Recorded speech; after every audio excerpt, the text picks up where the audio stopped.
The massive alien ship hung in space like a metal mountain floating among the stars. Commander Zethkar stood on the bridge of the Sovereign's Might and watched the scanner displays with growing interest. His reptilian eyes focused on a small dot that moved slowly through the Kepler 442 system.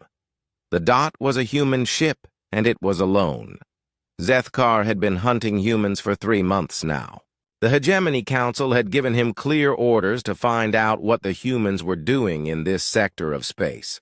Reports kept coming in about strange human activity near the border worlds, but no one could figure out what they wanted. Most Hegemony commanders thought humans were weak and stupid. Zethkar was not so sure. The human ship looked like an old cargo hauler. Its hull was covered in rust and dents. The engines looked ready to break down at any moment. Zethkar could see repair patches all over the outer shell. Everything about the ship screamed that it was barely holding together, but something felt wrong about the whole picture. Sub-Commander Vexhal approached from the tactical station. His scales were bright green, which meant he was excited about something. "Commander, the human vessel is not responding to our hails. Should we use the tractor beam to bring it aboard?" Zethkar studied the readings more carefully. The human ship was moving in a strange pattern. It was not trying to run away like most civilian ships would do when they saw a Hegemony dreadnought. Instead, it seemed to be drifting closer, while pretending to have engine problems. "Keep trying to contact them. Something is not right here." Inside the cargo hauler, Jake Morrison sat in his pilot seat and smiled. He had been waiting for this moment for weeks. The aliens had finally taken the bait. His ship looked like junk from the outside, but that was exactly what he wanted them to think. Under the fake rust and broken panels was some of the most advanced technology Earth had ever built. Morrison was not your average cargo pilot. He had spent 15 years in the Navy SEALs before joining Earth's new deep space program. The mission was simple in theory, but deadly in practice. Go into alien space alone and show them that humans were not easy targets. Make them think twice before they tried to invade Earth. The communication panel crackled to life. An alien voice spoke in broken English. "Human vessel, you will stop your engines and prepare to be boarded. You are in violation of Hegemony space." Morrison picked up the microphone and spoke in his calmest voice. "Sorry about that, big guy. Having some engine trouble here. Just trying to get back to human space. No need to get upset." On the bridge of the Sovereign's Might, Zethkar listened to the human's response. The voice was too calm. Most civilians would be terrified when faced with a ship that could destroy them in seconds. This human sounded like he was ordering coffee at a space station cafe. "Human pilot, you will submit to immediate inspection. Cut your engines now." Morrison looked at his real control panel, which was hidden under a fake cover. Everything was ready. His weapons were charged, and his defensive systems were online. The aliens had no idea what they were dealing with. "I'm afraid I can't do that, Commander. Like I said, I'm just passing through." Zethkar's tail twitched, which was a sign of growing anger.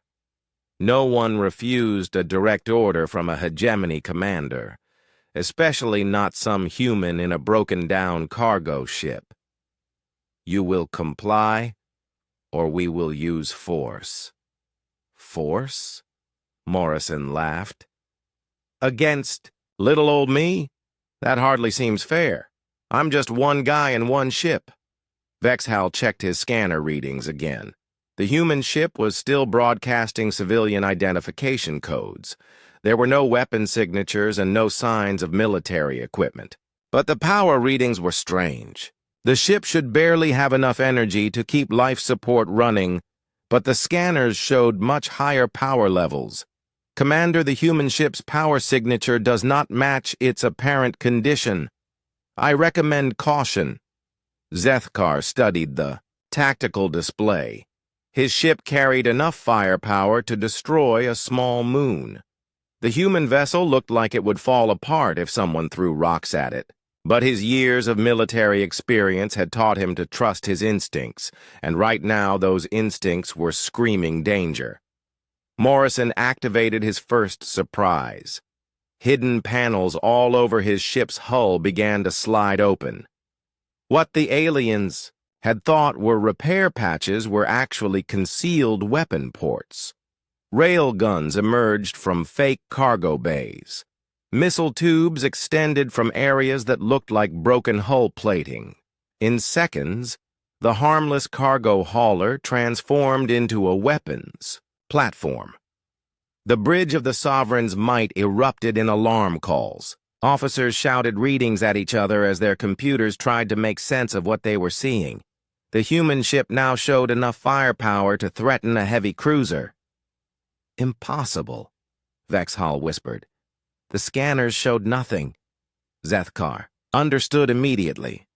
The humans had developed some kind of stealth technology that could fool hegemony sensors. The question was, how advanced was it, and what else were they hiding? Morrison's voice came over the communication channel again. This time, there was no pretense of being a helpless civilian. "Commander Zethkar of the Hegemony Defense Fleet. Yes, I know who you are. I know your ship class and I know your crew complement. I also know you're probably wondering where my backup is." Zethkar felt ice form in his stomach. How did this human know his name? That information was classified at the highest levels. "Who are you?" "Captain Jake Morrison. And to answer your question about my backup," Morrison paused for effect. "You're looking at it." The words hit Zethkar like a physical blow. One human was claiming he could face down a hegemony dreadnought, alone. It was either the most insane boast he had ever heard or the most terrifying threat. Given what he had seen in the last few minutes, he was starting to think it might be the latter. Morrison began moving his ship in a complex pattern that brought him closer to the massive alien vessel. He was not running away. He was not calling for help. He was positioning himself for a fight. Zethkar realized that everything he thought he knew about humans might be wrong. They were supposed to be a young species with primitive technology. They were supposed to be afraid of the hegemony's superior firepower. This human was acting like he held all the cards in a game Zethkar was not sure he understood. "Red alert," Zethkar commanded. "All hands to battle stations. Raise shields and charge weapons." Morrison watched the alien ship's defensive systems come online. Soon this would get very interesting. He had trained for this moment for 2 years. Every simulation had prepared him for facing impossible odds alone. Now it was time to show the galaxy what one determined human could do. The dance was about to begin. The bridge of the Sovereign's might buzzed with activity as crew members rushed to their battle stations. Zethkar watched his tactical displays update in real time. The human ship was still moving closer despite being outnumbered by thousands to 1. Either Captain Morrison was completely insane or he knew something that Zethkar did not. Vexhall ran detailed scans on the human vessel. The results made no sense. "Commander, the ship's hull composition is unknown. Our scanners cannot penetrate whatever material they are using. The weapon signatures are also unlike anything in our databases." Morrison continued his approach while speaking over the open channel. "I know what you're thinking, Commander. How can one human in one ship pose any threat to the mighty hegemony fleet? Let me show you something interesting."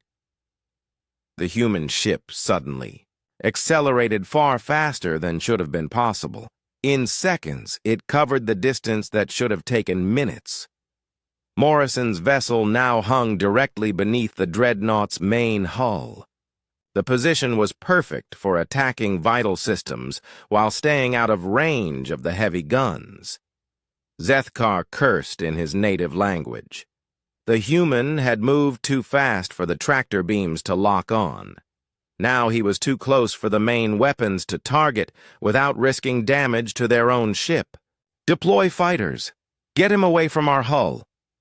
Morrison had anticipated this response.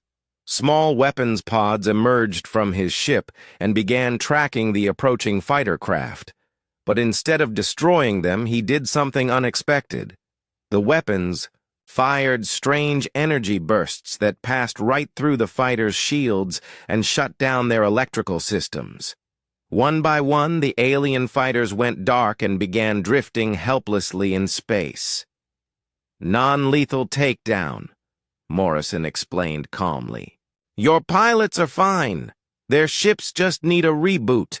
Consider it a demonstration of restraint." Zethkar stared at the tactical display in growing amazement. In less than 5 minutes, this human had neutralized an entire fighter squadron without killing anyone.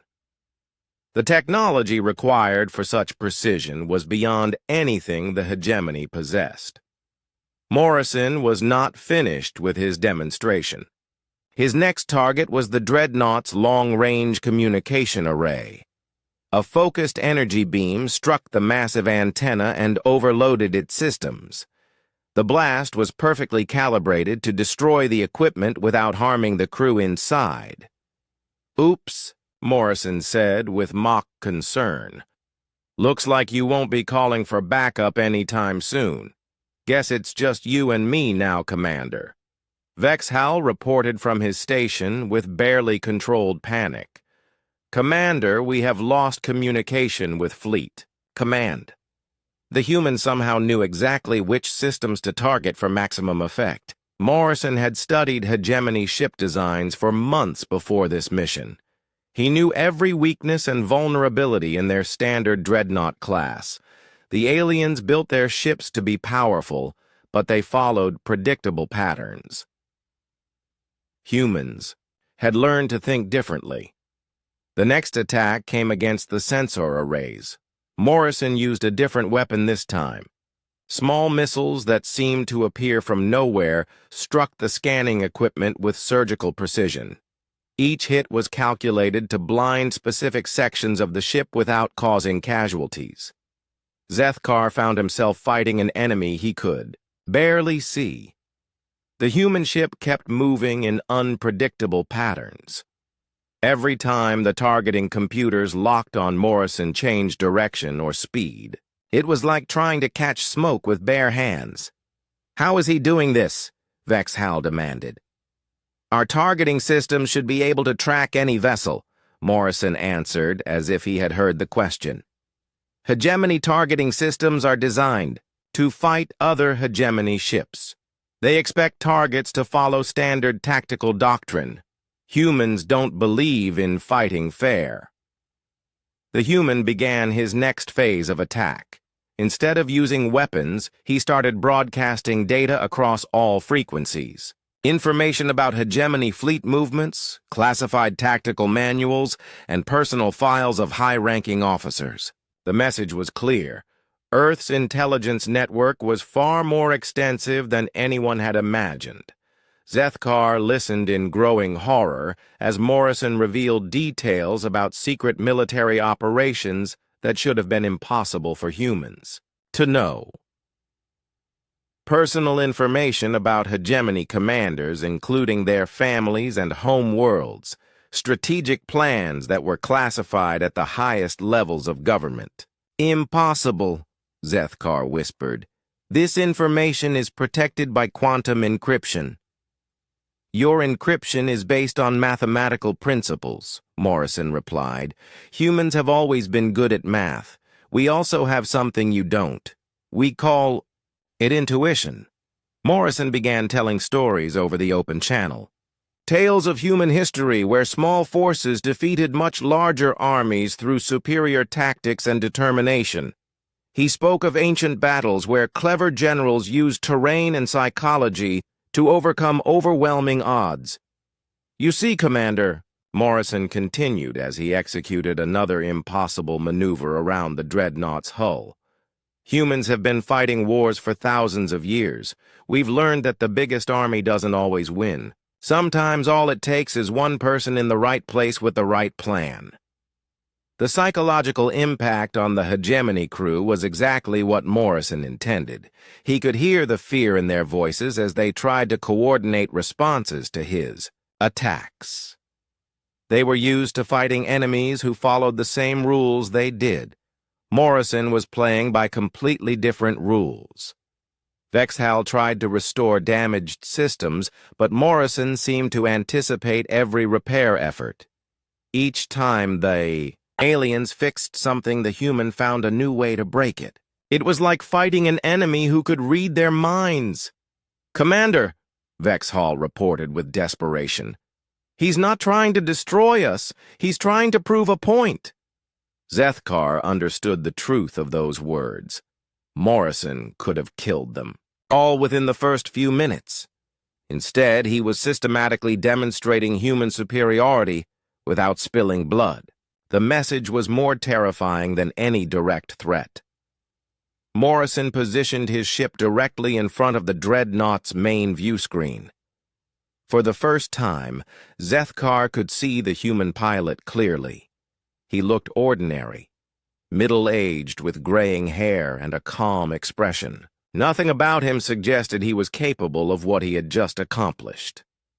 "Commander Zethkar," Morrison said with a smile, "I think it's time we had a proper conversation. You've seen what one human can do. Now let me tell you what we're really capable of." The alien commander felt his world shifting around him. Everything the hegemony believed about human capabilities was wrong. If one human in one ship could do this much damage, what could Earth's entire military accomplish? Morrison's next words confirmed Zethkar's worst fears. "This ship represents first-generation human military technology. We built it 3 years ago. Since then, we've made significant improvements." The implications hit Zethkar like a meteor. This devastating display was already obsolete by human standards. Whatever Earth was building now would be even more advanced. "You have 30 minutes to decide what happens next," Morrison continued. "You can keep trying to fight me, or we can discuss a more civilized solution. But I should warn you, I'm getting bored with playing defense." Morrison's ship began powering up systems that had remained hidden throughout the entire engagement. Energy readings spiked to levels that should have been impossible for a vessel of that size. The human had been holding back. Zethkar realized he was facing a choice that would determine the future of hegemony-human relations. He could continue this hopeless fight and likely lose his ship and crew, or he could swallow his pride and admit that humans were far more dangerous than anyone had imagined. Time was running out, and Morrison was waiting for an answer. Zethkar stood frozen on his bridge as Morrison's ultimatum echoed through the ship. 30 minutes to decide. The alien commander's pride warred with his survival instincts. No hegemony officer had ever surrendered to a single enemy vessel. But no hegemony officer had ever faced anything like Captain Jake Morrison. "Commander," Vexhal approached cautiously. "What are your orders?" Zethkar studied the tactical display one more time.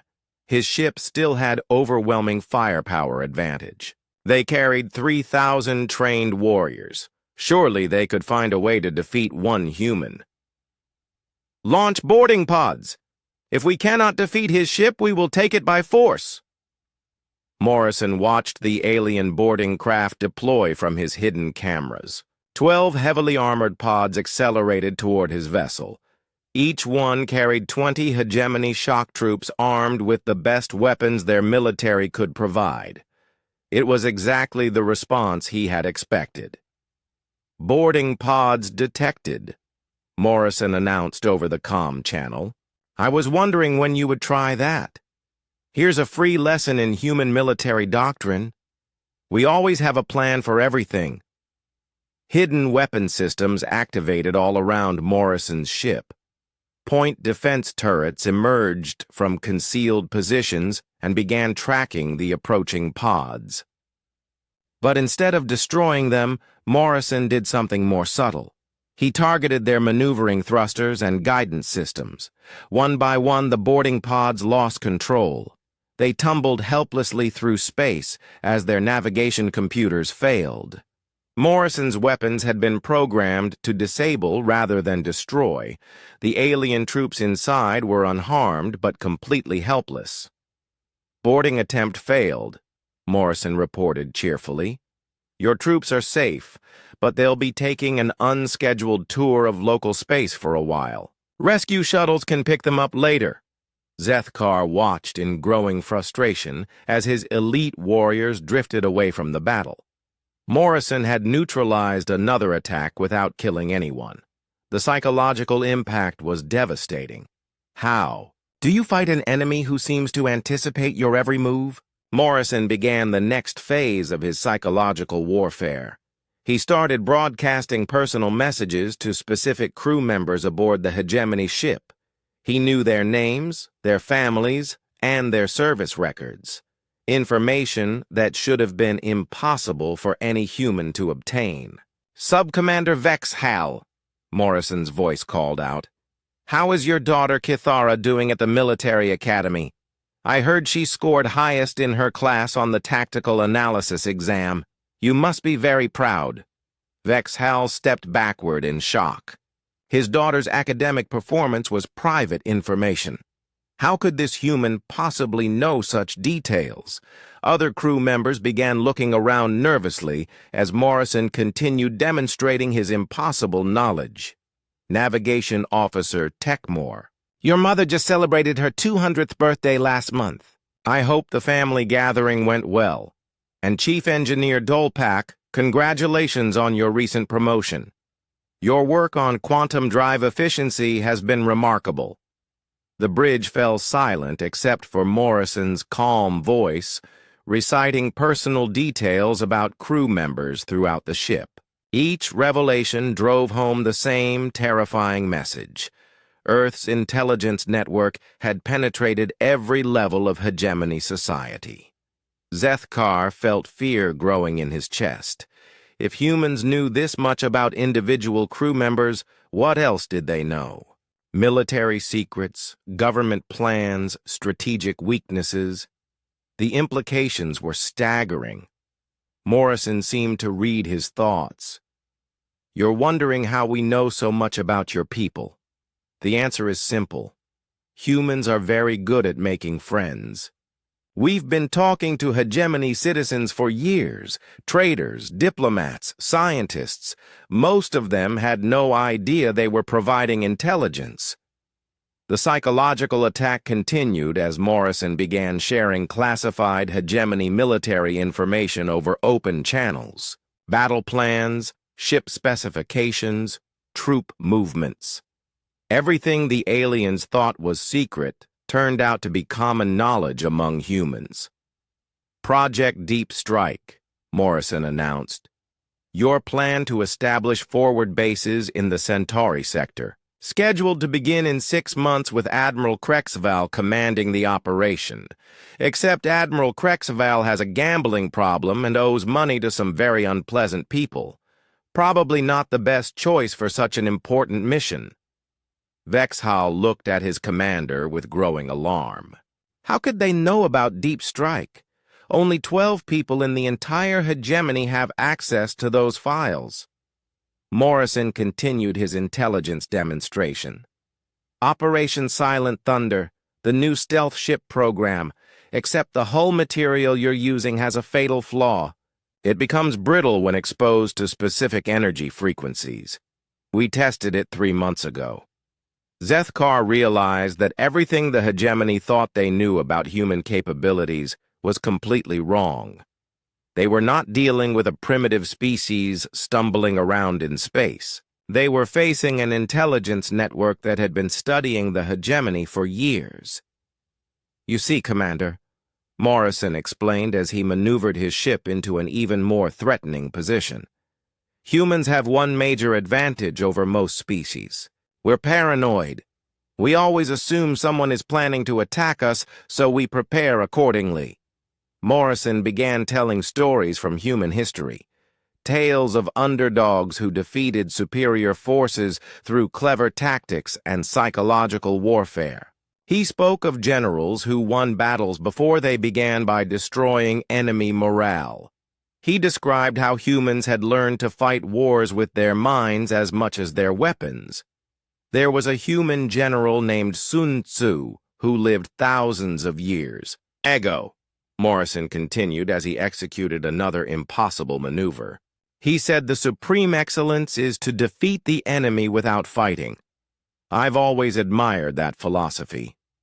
The crew of the Sovereign's Might listened in growing dread as Morrison explained how humans studied their enemies.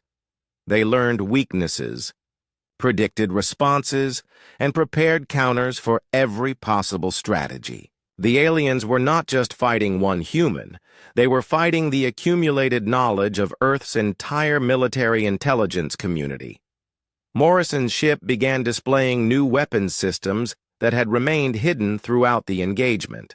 Energy cannons that seemed to bend space itself, missile launchers that could fire projectiles faster than light, defensive shields that made his vessel appear to phase in and out of existence. "This is just the beginning," Morrison warned. "What you've seen today represents early human military technology. We've made significant improvements since this ship was built. The next generation vessels are considerably more impressive." Zethkar felt his confidence crumbling. If this obsolete human ship could dominate his dreadnought, what would newer vessels be capable of? The thought of facing an entire human fleet filled him with cold terror. Morrison positioned his ship directly above the dreadnought's bridge. His weapons were aimed at critical systems that would disable the vessel completely. "Commander, you now have 15 minutes left to make your decision. But before you choose, let me share one more piece of information." The human's next words sent ice through Zethkar's veins. "There are 47 other ships like mine operating in hegemony space right now. Each one is piloted by someone with my training and experience. We've been watching your people for 3 years."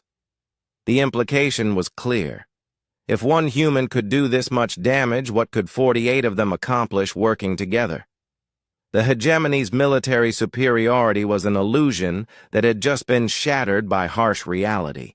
Morrison's final psychological blow was still coming. "Oh, and Commander, we know about the Devourers approaching from the Galactic Rim, the species that destroyed the Kethmoran Empire. They'll reach hegemony space in approximately 8 months. You're going to need all the help you can get." The mention of the Devourers hit Zethkar like a physical blow. The destruction of the Kethmoran Empire was classified information known only to the highest levels of hegemony command. Yet this human spoke of it casually, as if discussing the weather. How could Earth possibly know about threats from the Galactic Rim? "Impossible," Zethkar whispered. "The Devourer intelligence is restricted to the High Council. No outside species has access to those files." Morrison's laugh carried no humor. "Commander, you still don't understand. Humans don't wait for information to be shared with us. We go out and find it ourselves. We've been monitoring the Galactic Rim for 5 years. We know exactly what's coming and when it will arrive." Zethkar felt his worldview crumbling around him. Everything the hegemony believed about their place in the galaxy was wrong. They thought they were the dominant military power. They believed their intelligence services were the best in known space. Now a single human was proving how naive those assumptions had been. Morrison began demonstrating technologies that pushed the boundaries of known physics. His ship flickered in and out of visual range as some kind of cloaking system activated. Energy readings showed he was still there, but the naked eye could not detect his vessel. Adaptive camouflage, Morrison explained helpfully. The ship analyzes background radiation and matches it perfectly. Your sensors can track us, but only if they know exactly what to look for. Most enemies never figure it out in time. The demonstration continued as Morrison revealed new weapon systems. A beam that seemed to twist space itself struck the dreadnought's hull. Instead of damaging the armor, it created a gravitational field that made the massive ship spin slowly on its axis. The crew inside had to grab onto support beams to avoid being thrown around. Localized gravity manipulation, Morrison announced as hegemony officers struggled to maintain their footing. We can make your ship dance if we want to. The effect is temporary, but very disorienting. Vexhal clung to his station as the bridge tilted at impossible angles. Commander, this is beyond anything in our physics databases. How are they manipulating gravity without massive energy expenditures? Morrison seemed to hear the question. Human scientists think differently about physics. We don't just study how the universe works. We figure out how to make it work better. Creativity beats pure knowledge every time. The gravity effect stopped, and the dreadnought returned to normal orientation. But Morrison was not finished with his demonstration. His next surprise was even more unsettling. The human ship began to phase through solid matter. Zethkar watched in amazement as Morrison's vessel passed directly through his ship's hull as if it were made of smoke. The human emerged on the other side completely unharmed. Scanning showed no damage to either vessel, despite the apparent collision. Molecular phase shifting, Morrison explained calmly. We can adjust our matter density to pass through solid objects, very useful for avoiding enemy fire or conducting surprise inspections. The psychological impact on the hegemony crew was devastating. They were fighting an enemy who could become intangible at will. How do you defend against something that can walk through walls? Traditional military tactics became meaningless when the enemy could ignore physical barriers. Morrison repositioned his ship inside the dreadnought's shield perimeter. The defensive barriers that protected the massive vessel from external attack were useless against an enemy who could materialize anywhere.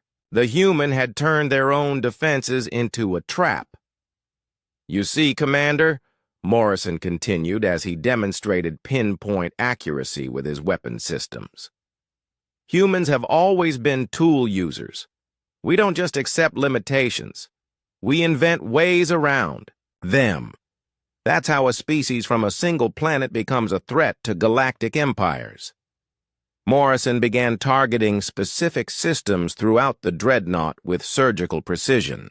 He disabled weapons batteries without harming the crew inside. He shut down shield generators by overloading their power supplies. Each attack was carefully calculated to prove human technological superiority without causing casualties. Zethkar realized he was not fighting a ship or even a pilot. He was fighting the entire accumulated ingenuity of human civilization. Every innovation in Morrison's arsenal represented centuries of human problem-solving and technological development. The most dangerous thing about humans, Morrison explained as he systematically dismantled the dreadnought's capabilities, is that we never accept defeat. Put us in an impossible situation and we'll find a way to make it possible. Tell us something can't be done and we'll prove you wrong. Morrison shared more stories from human history, tales of inventors who created solutions that seemed impossible, scientists who discovered new laws of physics by refusing to accept old limitations, engineers who built machines that transformed entire civilizations. Humans have been defying the odds for thousands of years, Morrison continued. We turned deserts into gardens. We made machines that could fly faster than sound. We split atoms and harnessed the power of stars. Defeating a single hegemony dreadnought is just another engineering problem. The human began demonstrating weapons that seemed to violate known physical laws. Energy beams that curved around obstacles to strike targets. Projectiles that accelerated after leaving their launchers. Defensive systems that seemed to predict incoming attacks before they were fired. Zethkar watched his tactical displays in growing despair. Every conventional response was being countered by technology he did not understand. The humans had not just matched hegemony capabilities. They had surpassed them in ways that seemed impossible. Morrison's ship began broadcasting technical specifications for some of his weapons systems. The information was incomplete, but detailed enough to show the principles behind human innovations. The message was clear. Earth was willing to share knowledge with allies but would use it against enemies. Human military doctrine is simple, Morrison explained as he continued his demonstration. We prepare for everything and trust nothing to chance. Every ship in our fleet carries technology designed to counter every known threat, plus a few unknown ones just in case. Morrison revealed that his vessel was equipped with manufacturing capabilities. Tiny robots emerged from hidden compartments and began constructing new weapons systems in real time. The human ship was literally rebuilding itself during combat to adapt to changing conditions. Self-repairing and self-improving, Morrison announced proudly. Why carry fixed weapons when you can build exactly what you need for each situation? Human ships grow stronger during battle instead of weaker. Zethkar felt the last of his confidence drain away. The humans had not just built better ships, they had created vessels that could evolve during combat. Fighting them would be like fighting an enemy that learned from every exchange and became more dangerous with each passing moment. Morrison positioned his ship directly in front of the dreadnought's main bridge. His weapons were trained on critical systems that would completely disable the massive vessel. But instead of firing, he made one final offer. Commander Zethkar, you now have 5 minutes to make your choice. Continue this hopeless fight and lose everything, or accept that humans are not the primitive species you thought we were. The galaxy is about to become a very dangerous place. You can face it as our enemy or as our ally. Morrison's final demonstration was the most terrifying yet. His ship began to duplicate itself. What appeared to be holographic copies materialized around the dreadnought until there were dozens of identical vessels surrounding the hegemony ship. Projected duplicates with full combat capability, Morrison explained. Each one controlled by my ship's artificial intelligence. I'm not fighting you alone, Commander. I never was. Zethkar stared at the dozens of human ships surrounding his dreadnought. Each one appeared identical to Morrison's original vessel. Each one showed the same impossible energy signatures and advanced weapon systems. The alien commander realized he was no longer facing one human, but an entire fleet controlled by artificial intelligence. Holographic duplicates, Morrison explained casually. But don't let that fool you. Each projection has full combat capability. My ship's computer can coordinate attacks from multiple angles simultaneously. One human brain controlling 50 ships. That's the power of human technology. The psychological impact was overwhelming. Zethkar had spent his entire military career believing in hegemony superiority. Now he faced undeniable proof that humans had surpassed them in every meaningful way. The choice before him would determine not just his fate, but the future relationship between their species.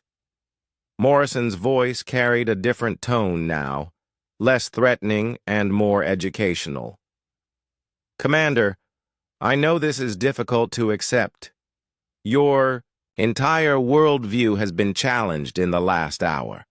But you need to understand something important.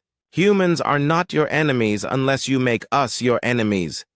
Zethkar found his voice after long minutes of silence. What do you want from us? Respect, Morrison replied immediately. Recognition that Earth is not some primitive backwater that can be conquered or controlled. We want to be left alone to develop in peace. But if that's not possible, then we want our potential enemies to understand exactly what they would be facing.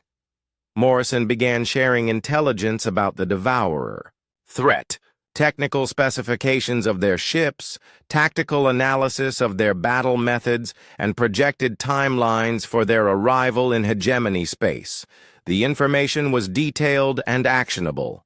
The Devourers destroyed the Keth Moran Empire in 6 months, Morrison explained. They consume entire star systems and use the raw materials to build more ships. They don't negotiate and they don't take prisoners. When they arrive, every species in this galaxy will need to work together or face extinction. Zethkar studied the data Morrison was providing. The Devourer threat was real and immediate. His own intelligence services had estimated the alien swarm would reach hegemony borders within a year. But human analysis suggested they had even less time. Why are you sharing this with us? Zethkar asked. Morrison's answer revealed the true depth of human strategic thinking. Because fighting the Devourers alone would be stupid.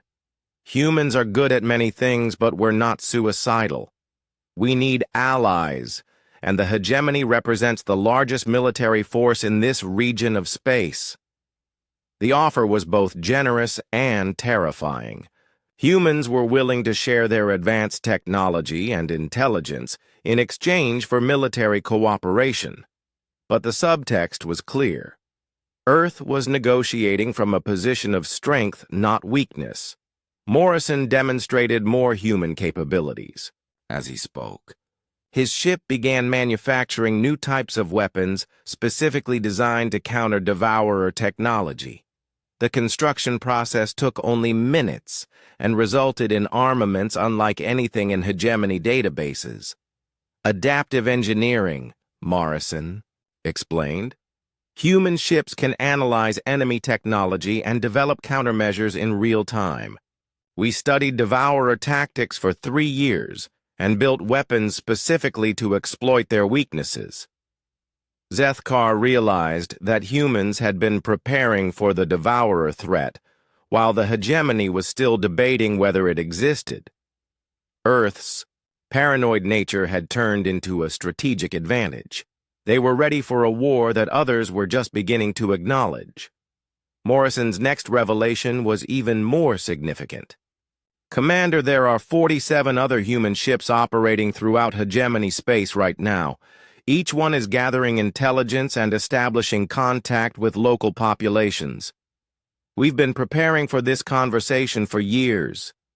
The scope of human planning was breathtaking.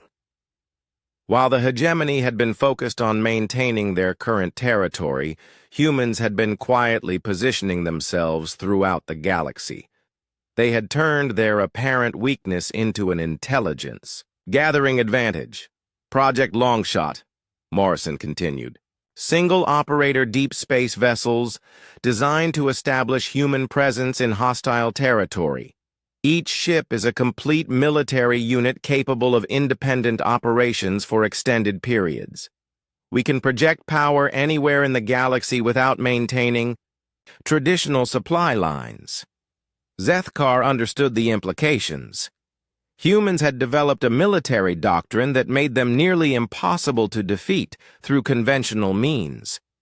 Destroying their main fleet would not eliminate the threat because their real strength was distributed across space in countless individual vessels. Morrison began sharing human technological innovations that could help defend against the Devourers. Improved shield designs, more efficient energy weapons, and manufacturing techniques that could rapidly expand military production. The offer was sincere, but came with conditions. Earth is willing to share defensive technology with any species that commits to the alliance against the Devourers, Morrison explained.